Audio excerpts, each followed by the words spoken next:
आप लोग देख रहे हैं धरती न्यूज़ और हम आपको आगाह कर रहे हैं ताज़ा तरीन अपडेट्स के साथ। कोरोना वायरस से बचाव के लिए फ्रांस में बोसा ना लेने की हिदायत जारी।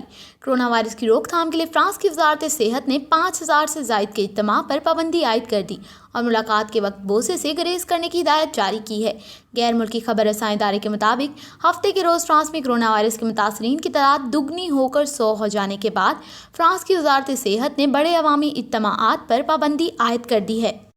फ्रांसीसी वज़ीर सेहत ने कहा है कि वायरस को फैलने से रोकने के लिए हाथ मिलाने और मुलाकात करते हुए लॉबीज से ग्रेज किया जाए।